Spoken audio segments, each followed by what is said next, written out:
ზრდასრულ ადამიანებს ყოველთვის გვაქვს არჩევანის უფლება. მონებად არ ვიბადებით, არ ვიზრდებით, დარწმუნებული ვარ 28 ნოემბერს ობახიძეს განცხადება შემთხვევით არ გაუკეთებია. იმდენად ნიჰილიზმში და დეპრესიაში იყო მთელი ერი, რომ მას კი არა მეც კი არ მეგონა რუსთაველზე რომ მივდიოდი, რომ იქ ხალხი დამხვდებოდა. იმიტომ რომ როგორც კი გავიგე ავტომატურად ჩავედი პარლამენტში და 1 საათში იყო გადავსებული. არ არის მარტივი 1 წელი ამ ყველაფრის ნაწილი იყო, რომ გაზი გაყლაპო, წიწაკის სპრეი გასხან, შენ წინ ადამიანების ცემონ, ათეულობით ადამიანი დააბატიმო და უბრალოდ ვერ იქნები კარგად. დეკემბრის აქციები რა ხდებოდა, მაშინ მქონდა მუხლის ამოვარდნის მერე რეაბილიტაციის პერიოდი. ვერ აღდგა კარგად და მარტის აქციაზე ისევ დავიზიანე ფეხი და იგივე მოჯადოებულ წრეში და აღმოჩნდა ეს კიდე ცალკე ემოციური ტრავმაა ჩემთვის, რომ ანუ კიდე ამის გადატანა მომეწია. ძალიან დიდი სხვაობაა იმ პოლიციას შორის, რაც ბოლო თითქმის 20 წელი ყავდა და ეხლა პოლიციას შორის. პოლიციას აღარ იძახებს ხალხი, იმიტომ რომ ნდობა აღარ აქვს და სულ ის პერიოდი მახსენდება, როცა პოლიციის იმედი არ ქონდა. პოლიციის მოვალეობა არის მოქალაქის დაცვა და არა მთავრობის და რეჟიმის. მიუხედავად იმისა, რომ წინა ხელისუფლების საწინააღმდეგო აქციებზეც ვიყავი და ძალიან მინდოდა რომ წასულიყვნენ, ვერ ვუშვებდი იმას აქშიც კი, რომ რუსეთში გამდიდრებული ოლიგარქი რამენაირად კარგი შეიძლება ყოფილიყო.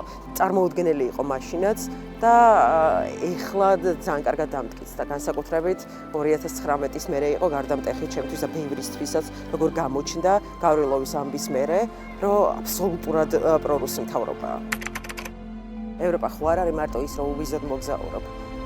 ევროპა არის განათლება, სამართლიანი სასამართლო, პოლიცია, რომელიც დამოუკიდებელია და კრიმინალებით ბრძანებებს არ ასრულებენ. წარმოუდგენელია ჩემთვის რანაირად უნდა თქვა უარი ევროპაზე, როცა მეორე მხარეს რუსეთია.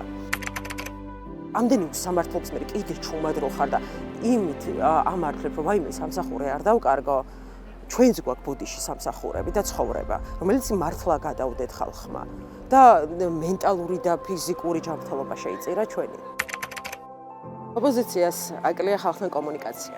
მიკროფონი არ გჭირდება იმისთვის, რომ გახვიდე და ადამიანს ელაპარაკო. რეგიონებში სჭირდებათ. თბილისში და დიდ ქალაქებში ასე თუ ისე ვიცით რა ხდება. რეგიონებში უნდა დადიოდნენ და ელაპარაკებოდნენ და მართლა სათითაოდ უნდა ელაპარაკებოდნენ.